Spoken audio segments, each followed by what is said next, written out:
Vamos iniciar a nossa aula de história de hoje. O tema da aula é a família ao longo do tempo. Inicialmente, vamos falar sobre as brincadeiras indígenas. Através de brincadeiras, as crianças indígenas aprendem várias coisas: a caçar, pescar, plantar, fazer panelas de barro, trançar seixos e outras coisas mais. As crianças sempre acompanham seus pais nessas tarefas. Nas aldeias, as crianças brincam com seus animais de estimação: cachorro, arara, macaco e papagaio. Muita farra nos banhos de rio e nas corridas pela mata. Aprendem muitas histórias contadas pelos índios mais velhos. Essas histórias geralmente são sobre animais e plantas, como também sobre a origem do mundo, além da própria história do seu povo e dos seus costumes. O que é que nós aprendemos com esse texto? Que as crianças indígenas são preparadas desde cedo para as tarefas que elas irão realizar quando ficarem adultas. Os meninos são preparados para caçar, para pescar, para plantar, e as meninas fazem utensílios domésticos, como panelas, como seixos. Também as meninas são preparadas para criar filhos, para ser mãe quando forem adultas. Esse é o maior objetivo das brincadeiras e dos jogos das crianças indígenas. Veja a diferença dos indígenas, da cultura indígena para a nossa cultura. As mulheres indígenas costumam fabricar mini bonecas de barro para suas filhas. É muito comum também que os adultos fabriquem para os seus filhos objetos de palha que representam os animais da floresta, ou, se não, elementos que estão presentes no dia a dia, como os aviões que sobrevoam as aldeias. Então, as mulheres, elas mesmas fabricam as bonecas que suas filhas irão brincar. E é a partir dessas bonecas que as meninas já são preparadas para serem mães quando crescerem. Elas aprendem a cuidar de uma criança. E os meninos recebem brinquedos que representam, por exemplo, bonecos feitos de palha que representam os animais que eles convivem ali na floresta. Então, todos os brinquedos e brincadeiras estão ligados ao habitat, ao local que essas crianças vivem. Mas não é só as sociedades indígenas que criam os brinquedos para suas crianças. Todas as sociedades humanas possuem esse costume. Os brinquedos são construídos e utilizados de acordo com a cultura do povo. No povo indígena, varia de acordo com a localidade que essa aldeia fica localizada. Por exemplo, um brinquedo que uma aldeia fabrica lá no norte do Brasil não é o mesmo que fabrica no Nordeste. Então, pode haver diferenças de acordo com os materiais que esses índios encontram na natureza. Geralmente, eles usam para fazer as suas brincadeiras materiais como palha, como madeira, como barro. Veja aí na imagem, as crianças estão realizando uma brincadeira a partir da areia que eles encontram na própria aldeia. Vamos ver outra imagem. Aqui as crianças criaram brinquedos parecidos com peões, mas vejam que elas usaram o quê? Elas usaram uma fruta e um pedaço de madeira, e assim elas criaram um brinquedo. Então, os indígenas usam materiais da natureza para criar os seus brinquedos. Mas também, hoje em dia, é comum que esses índios já tenham acesso a brinquedos de plástico, como vocês, crianças que vivem na cidade, brincam. Então, essas crianças pedem para que os seus pais, quando forem viajar para fora da aldeia, tragam esse tipo de brinquedo para elas. Mas, mesmo os pais trazendo esse brinquedo para eles, o sentido do brincar sempre vai estar relacionado a preparar essa criança para a vida adulta.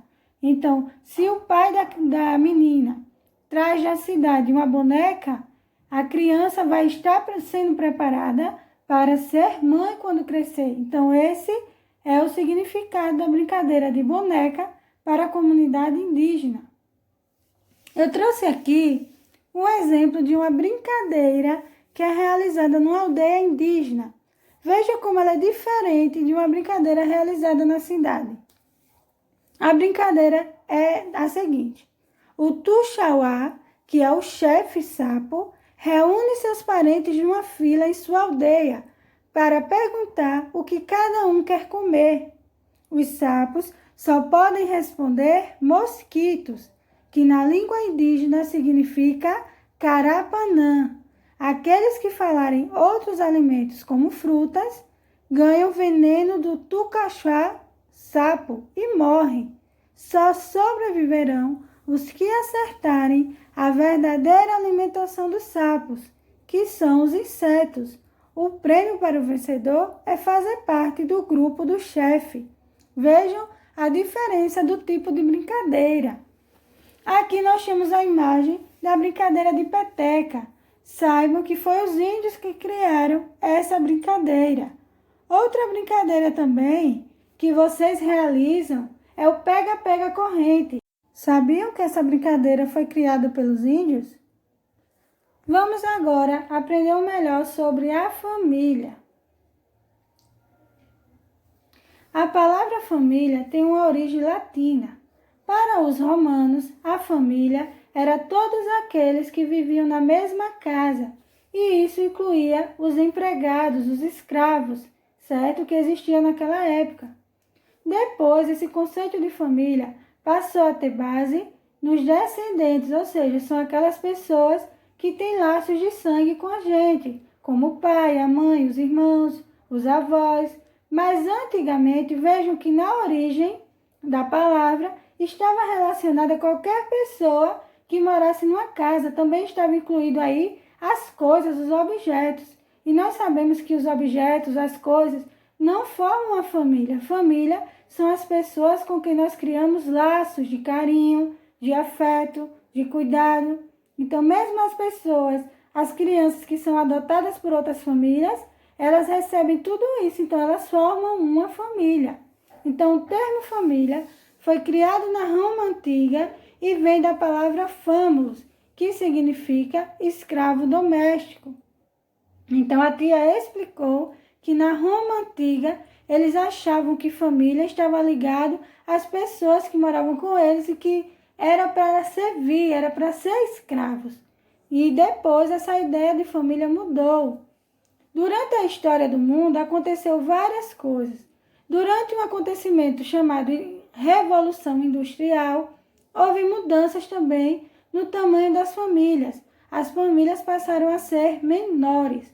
Mas vamos pensar, será que todas as famílias são iguais? Ou as famílias se modificaram ao longo do tempo? Observem essa imagem. Ela é a imagem de um quadro pintada por uma famosa pintora brasileira chamada Tarsila do Amaral. O tema da obra é família, e esse óleo sobre tela foi pintado no ano de 1925. Agora, o que é que chama mais atenção quando a gente olha para essa obra? Com certeza é o tamanho dessa família, não é? Vejam quantos adultos e quantas crianças fazem parte da família. Como é que nós sabemos quem são os adultos e quem são as crianças? Vejam que as crianças, claro, têm um corpo, um tamanho menor, mas, por exemplo, a menina de vestido azul, ela está com uma boneca, mostra que ela é uma criança. Os meninos estão provavelmente brincando com os animais domésticos, né? O gato, o cachorro. Mas nós vamos perceber que ao longo dos anos, ao passar do tempo, as famílias brasileiras foram diminuindo. Se no ano que a pintora ela pintou esse quadro, que foi o ano de 1925, as famílias brasileiras eram formadas por muitos adultos e muitas crianças, essas famílias foram diminuindo de tamanho. Mas por que houve essa diminuição? Porque os pais passaram a perceber que era melhor ter poucos filhos para poder dar uma vida melhor para esses filhos, devido ao custo de vida que é muito alto. E também, antigamente, era menos o acesso aos médicos, ao atendimento médico, certo? Então, as famílias, essa estrutura familiar passou a diminuir com o passar do tempo. Então, a família tradicional é conhecida como o pai, a mãe e os seus filhos, sejam filhos biológicos ou adotados que vivem numa mesma casa. Mas com o passar do tempo, isso mudou. Hoje em dia existem muitos casais que acabam optando em se separar, em ter um divórcio. E aí, quando isso acontece, a criação dos filhos passa a ser ou só pelo pai, né? O pai que cuida dos filhos em uma casa, ou só pela mãe, a mãe que vai cuidar desses filhos. Ou também pode acontecer uma guarda compartilhada, que é quando as crianças são criadas tanto pela mãe como pelo pai. Mesmo assim, eles continuam formando uma família, porque família está ligada à fraternidade. O que é que isso significa? Que é uma relação de parentesco estabelecida entre irmãos. Mas não é o irmão só, irmãos do mesmo pai, não. É irmãos na questão da união, do afeto, do amor, certo? Então, isso é ser fraterno, é cuidar da sua família, é dar carinho, é dar amor, é os adultos cuidarem das crianças. Isso é fraternidade. E quando os pais vão decidir o nome das crianças, a escolha do nome, vocês já pararam para pensar que às vezes o nome de uma criança pode ser uma homenagem para o pai? Então a criança pode receber o nome do pai e ele pode, por exemplo, se chamar Márcio Júnior. Então o Júnior foi uma homenagem ao seu pai. A criança também pode receber o nome em homenagem aos avós, o mesmo nome de uma avó, de um avô. Ou também a criança pode receber o nome de uma tia ou de um tio. E isso é uma homenagem. É quando os pais querem homenagear algum parente da criança. A nossa aula fica por aqui.